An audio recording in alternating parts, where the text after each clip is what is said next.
Hi, I'm Old Sneelock. Welcome to another episode of Old Sneelock's Workshop.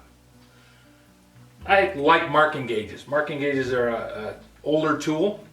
Don't know exactly when they started showing up. I would imagine a long time ago. I started gathering them together about, I don't know, 10 years ago. And I found that they're a very handy tool to have. If I want to make a mark along the edge of a piece of wood, all I have to do is set the gauge. This one has a rule on the side, not all of them do. But I set the gauge, draw it along the edge, and as long as this edge is straight and square, this line is going to be exactly parallel to that edge at whatever distance I set it. Now typically what I want to do is I'm going to try and be real precision, which is not my usual thing. But if I'm trying to be real precision, I'm going to set it against a rule.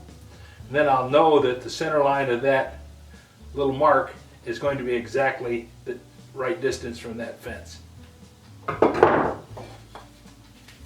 And you can mark all four sides of a piece of wood very quickly. Works very well if you're making repetitive cuts. Now if I wanted to make this into a panel and use the plane to put a bevel on the edges of this, I can set up my marking gauge, mark the edge of the bevel, strike it right off, and have it going really quick. When I had one marking gauge, I kept it in the drawer. Now I've got 7. The drawer is getting really full. And it makes it difficult to get into the drawer to get out all the tools that I want to be able to use. I have squares and strikers and parallels and all kinds of things in that in that drawer, and having all these marking gauges in there just makes it too cluttered. So I thought I'd put up a shelf. And what I intend to do is take this piece of plywood, which is donated by your local friendly scrap pile. I'm going to make a mark on it at 1 3/8. Now that's enough distance from the back for this block to sit into a hole and not hit the wall. So all I have to do is take my marking gauge, go along the back,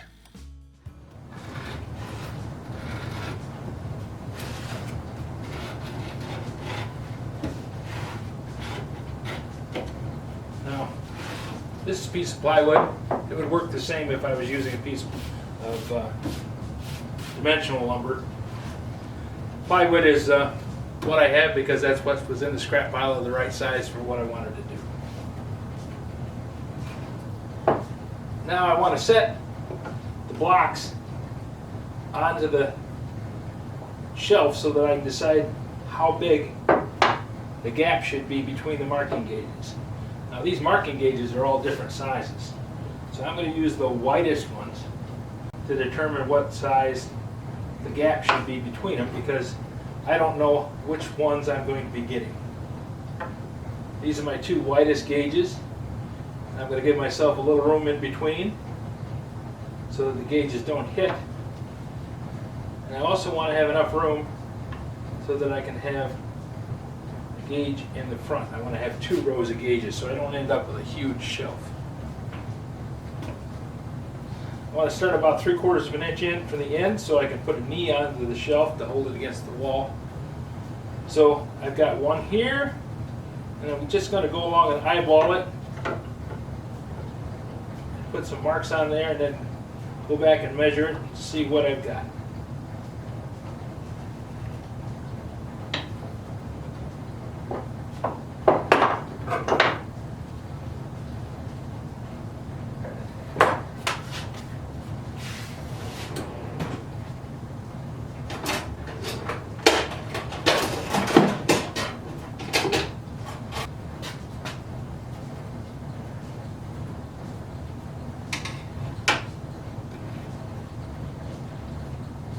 About 1 inch in from the edge. So wherever the last one ends up, I want to be 1 inch longer than that so that I have an equal distance on both sides. I'm going to round that off to 1 inch. There's the first mark. Now between the two, I've got just about 1 3/8 inches. I'm going to bring that up to 1.5 inches. That way I won't have them clacking together.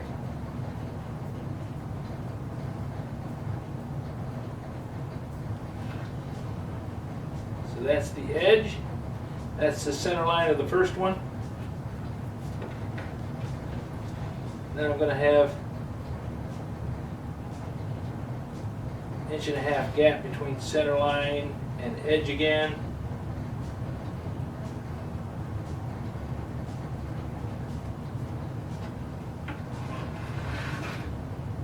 Just check and make sure I'm doing this right.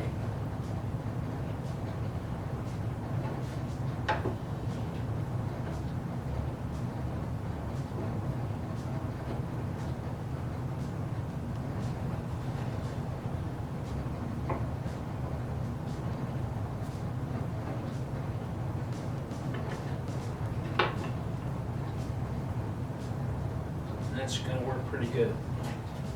I want to have enough room in there that I can get my fingers in and pick the marking gauge out.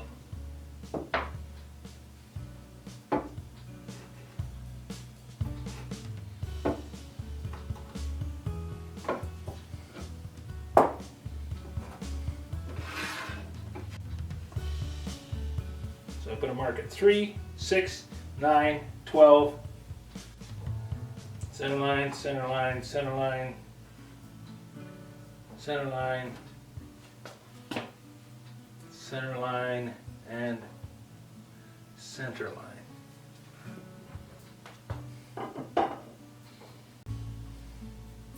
1, 2, 3, 4, 5, 6. Now since that's the center line, and I want to be 1 inch further than the end, lay my part on there, and then put a mark there. I'm going to cut off my board here. And I want to have another group of holes for the front row. And I want to have those exactly halfway between these. So mark again at 3, 6, 9, 12, and 15. I want to have the front row 2 inches up from the back row. That's just giving myself enough room to make sure that I've got plenty of space for all these gauges to fit on there.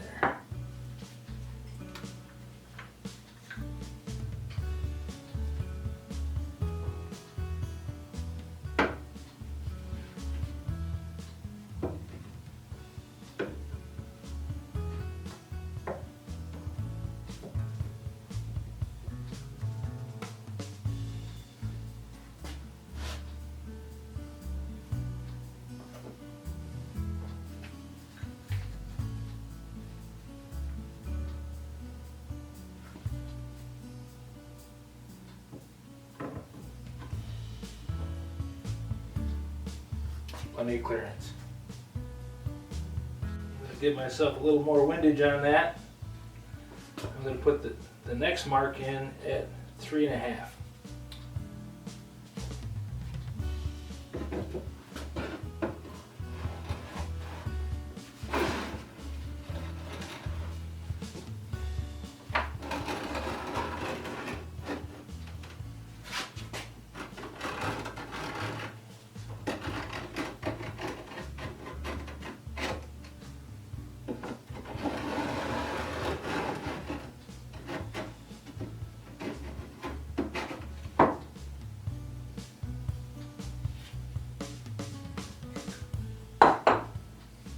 You notice that I don't leave the marking gauge tightened up. If I do, the beam can expand and contract due to humidity and cause the block to split. This one was split when I got it. I had to glue it back together again and fix it. So I tried to remember, always leave the screws loose. I think that's going to be a good layout. That'll give me room for 1, 2, 3, 4, 5, 6, 7, 8, 9, 10, 11 marking gauges. Since I have 7 now, that'll give me room for 4 more in expansion. You never know.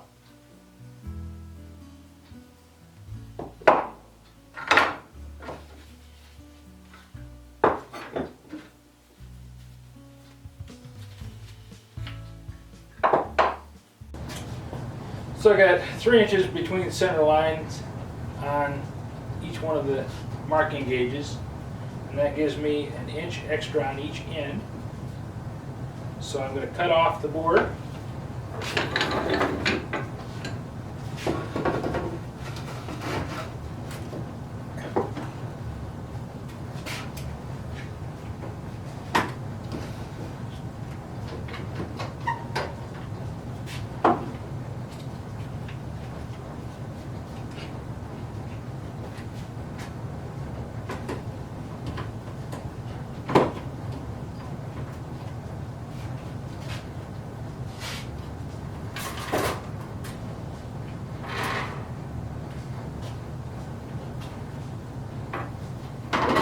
Give myself a little bit more room on the blade.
Okay, I've got my board marked out, cut the length. Now I'm going to drill some holes.